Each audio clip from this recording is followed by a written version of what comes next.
Hello and welcome to Gratitude, a Way of Teaching. My name is Owen Griffith. I'm so grateful to be here with you today. This is session 2 of Gratitude, a Way of Teaching. And again, thank you for joining us. By being with us, you're helping change not just your classroom and your students, but building that infrastructure of teachers who are reaching a critical mass of using gratitude in the classroom to change themselves, change their students, and ultimately change the world. So thank you for being with us today. I hope you had a great week and were able to use some of those gratitude activities we spoke about.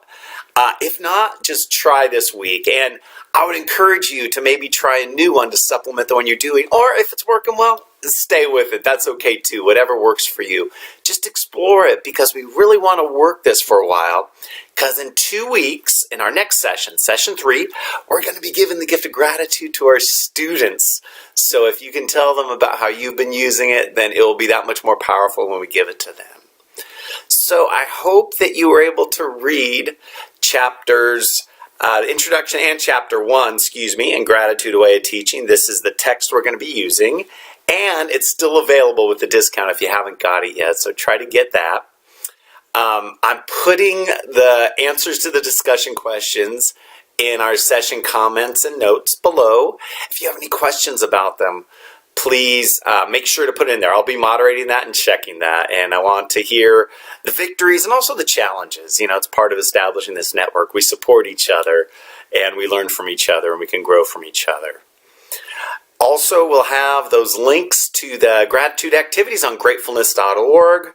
Also, links to Greater Good, and so don't be afraid to try some of that stuff. But today, let's get right into it, chapters 2 and 3.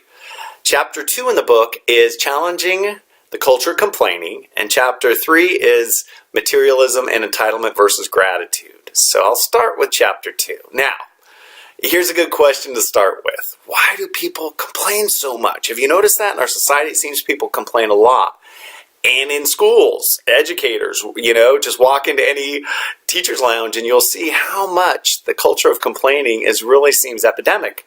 But if I'm going to really look and have some awareness, I'm going to say, why do I complain so much? Because I can get caught up in it too. In fact, that's one of the things that really motivated me to look for an activity like gratitude is I saw how I would go into the teacher's lounge and I would hear people complaining about students, about the workload, about less resources we're getting, about parents. And by the end of that time, whether I was on a coffee break or lunch, I'd go back to the classroom and I would be sapped. I would not feel that passion that brought me into the classroom.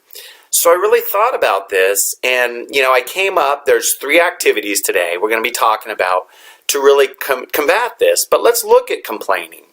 It's understandable. Teachers are under more pressure than ever. And it is understandable that people would complain. And let's differentiate complaining from healthy venting, which is at the end of a hard day, I still do this. I'll talk to my wife or a good friend or even my son sometimes and just get that out and let it go. Complaining's different. Complaining's more of a negative feedback loop that we can get into where we just complain about whatever's there. It takes a focus off of us and we can blame on somebody else. But unfortunately, it makes us victims, takes away our power. There are situations, too, we complain about that are a call to action. And that's what that should be, a complaint. And then we look how we can change that situation, whether it's in our school or in our lives. But today we're talking about stopping that complaining that can be so pernicious, that can give us that negative worldview. And it's toxic because it spreads out to the people that we work with and then spreads out to our students. So let me give you a few ideas here to combat that culture of complaining. The first one is to do a complaint challenge. What I did with my students the first or second day of school is I will give them all a little 3x5 card and I'll say this is a complaint challenge and I'll have them write down on there things I'm complaining about and I'll ask them to carry that around with them. And if they complain about anything, whether I don't want to do my homework or set the table, I want them to write that down for the first 24 hours. And we come in and we share those. The next day, the next step is to flip that complaint into a gratitude. So I have one student who wrote, she wrote, I hate to do my homework. And so she flipped that into, when I do my homework, I'm learning skills that are going to help me get a good job. I had another student who said, I hate to set the table. And he flipped that into, I'm grateful that I have enough food to eat with my family, and I have a family. Now I'll tell you a quick story about me and how I took this complaint challenge and it helped change our faculty lounge at my school. One day, right before lunch, I'm writing on the board, and I write the word millennium, and this girl in the front raises her hand, and I call on her, and she says, Mr. Griffith, you spelled millennium wrong. And I was having a rough day. I didn't get much sleep the night before. I had my son was young, and he wasn't feeling well, so I wasn't feeling well. And I was about to tell her how disrespectful she was being and how dare she say that to me, and I got to nip this in the bud or other students are going to be disrespectful. But the bell rang for lunch, so I storm into the faculty lounge. And I'm a pretty mild-mannered guy, but a friend of mine was sitting there, and she said, hey, you look kind of upset. What's up? And I said, I can't believe how disrespectful this student was being. She had the audacity to tell me I spelled millennium wrong. You know what, I'm going to go and after lunch, I'm going to tell her in front of the whole class how she needs to not do that to me. And so she smiled and she listened to me, as good friends will do when we're carrying on like that. And she said, yeah, you could do that, but here's something else. Let me ask you a question. Aren't you Mr. Gratitude? Because by that time I've been practicing gratitude and people knew about it. I said, yeah. And she said, why don't you flip this into a positive? Turn this complaint into a gratitude. First of all, that student is obviously paying attention. Second of all, it sounds like she did it respectfully. She actually wasn't being disrespectful to you. And third, why don't you do what I do? Why don't you tell the students that you're going to make this a game? You're going to embed up on the board, the whiteboard, whatever, the overhead, you will put some mistakes in writing or grammar there. And if the students notice that, you'll give them a reward. And then the nice thing about that is if you make a mistake, you can just tell them you planned it. So immediately I saw how I could have gone back after lunch and crushed that girl's spirit and set up this, negative vibe in the classroom. But I took the advice there. I turned it into something I was grateful for. And at the end of the year, when those students, the 4th grade students, took the Iowa tests, this girl scored through the roof. She scored at the 12th plus level of editing skills. And so by encouraging her, she already had that skill, obviously, but she developed it more. Now she's in college and pursuing a degree in English and writing. So sometimes the things we do, they are, truly powerful. And, we got to realize how we have that power over our students. So that brought me to making a no complaint zone in our teacher's lounge. And, the administration was with me on this, and we did it in a way, not as punishment, you can't complain, but we asked teachers to try to make this a no complaint zone. And we put up a board there where we could put our gratitudes, things we're grateful about, good things going on in our lives, our students' lives, the school, the community. And it really did change things around. It really did elevate the culture. And I would leave there feeling invigorated, feeling encouraged, feeling that passion again to go teach. So that was wonderful. And now the last thing is a complaint bracelet. This was going around about 10 years ago when I started. And the idea here is that you put a bracelet on your dominant hand, so your right hand. And that's supposed to remind you not to complain. And if you complain, you take it off and you put it on your left hand and you try it again. It's just a good reminder that we're trying to change our thinking and our actions. So any of those 3 things are very powerful ways to replace complaining with gratitude. So I want to go now into chapter 3, gratitude versus materialism and entitlement. Now, materialism and entitlement seem rampant in our society. There's so much consumerism, and I get caught up in it too. But, it seems like this generation, I hear it from teachers who've been around for a while, from administrators, from parents, this generation seems in many ways the most entitled and materialistic. And understandably, with technology, they see it more. And it really feeds into that. So, how can we combat that? Well, here's gratitude again. Gratitude is a way to really help replace that materialism entitlement with something positive. So, materialism is that idea that I need things to make me happy, right? And the research shows, and I'll put the links to some of the research down below here, and I'll put the studies that show that the more materialistic somebody is, the less happiness and the less satisfaction they feel. I used to have a friend who would talk about retail therapy. She'd joke about that. I need to go do some retail therapy. But, I asked her one day how long finding that perfect dress brought her happiness. She said, oh, maybe about 8 hours. So that really is a good example of the materialist treadmill we get on, where things don't bring happiness long and they don't bring that deep satisfaction. Well, some of the other research had shown that people who practice gratitude feel less materialistic. And it makes sense, because what does gratitude do?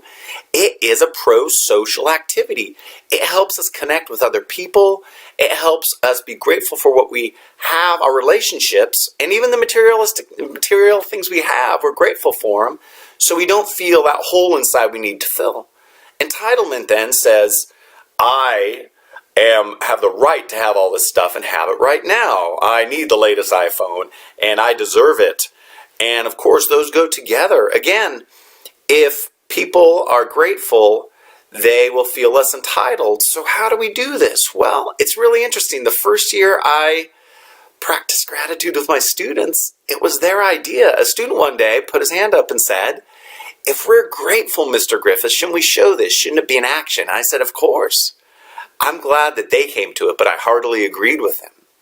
Because gratitude is an action. If I'm feeling grateful, and I hope you're all starting to feel that, if I'm noticing what's good in my life, I'm overflowing with the good stuff, then I should be looking how to spread that around to other people. So I asked the students to think about how we could show our gratitude in action. And they started talking about doing things like doing somebody a good turn and not getting caught.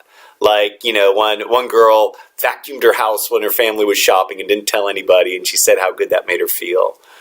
Another student had a grandmother who was in a nursing home, so she thought she was in the choir, and I played guitar, so we started visiting that nursing home, and we started singing to them. And I noticed as students started doing this, they started talking about how good they felt about doing that. Another student wanted to collect baby formula and make baby blankets. This was around Christmas, so I loved it. A time when materialism and entitlement can be rampant. This student wanted to actually make baby blankets for an orphanage in Ethiopia that they had a connection with. So we collected baby formula. We made the baby blankets, and they were beautiful. And then another student said, there are older orphans in this place. Let's send them soccer balls too. They should play. After we sent these out, we got pictures, and we posted those pictures up on the bulletin boards around the room. And I'd find the students going there. And I remember one day a student went up and said, Mr. Griffith, I never realized how helping somebody else around the other side of the planet could make me feel so good in my heart. And this student, when I talked with the parents, they said this was one of the students who needed the latest iPhone, who needed the latest everything. That entitlement and materialism was high. And the parents started seeing a shift there. Start seeing that they were more willing to help out around the house, and that they were more curious about how they could help other people. Now, the following year, the great thing is another girl, she saw what the students had did the previous year with the orphans in Ethiopia, and she actually, with her dad, started an online nonprofit to help orphans. And so my class got behind that, the school got behind that. So I love that idea, that when students can find something that they feel passionate about, that they can replace that materialism, that entitlement with gratitude, and they can start to feel that deep satisfaction and that connection, and all those other things that are going to be those deep lessons that will help them in life. Now, here's a story recently. I have a student who was in 4th grade and now is in college, and he called me up the other day. And he said he was driving to school in his pickup truck, and he saw 2 homeless people. Now, there was a storm watch, that a big storm was coming by, and he thought these guys needed to be safe. So he pulled over and he said, can I take you guys to the homeless shelter? And they said, sure. So he had them hop in the back of his truck. And as he was going there, he thought, he asked them, are you guys hungry? And they said, yeah. So he stopped at McDonald's, and he bought them, couple Big Macs, and they're talking, and he heard their stories, and he asked if he could help them. And they said, yeah, take us to the homeless shelter. One guy asked if he could have my student's shoes, and I'm glad my student said, no, healthy boundary here. I need my shoes. I'm a college student. But he took him to the homeless shelter. And I asked him, I said, why did you do that? And he said, well, I remember what we did in the 4th grade. And I remember when I help other people, when I care about them, and when I feel the compassion, it makes me feel better. So that's the kind of things we can do as educators. We can plant those seeds. So this week, read chapters 2 and 3, do the discussion questions, practice gratitude. Let me know how it goes. I'm so excited. Our next session is in 2 weeks, and then we'll be giving the gift of gratitude to our students. So thank you so much for being with us. I'm so grateful for you. Let me know if I can help, and have a fantastic week.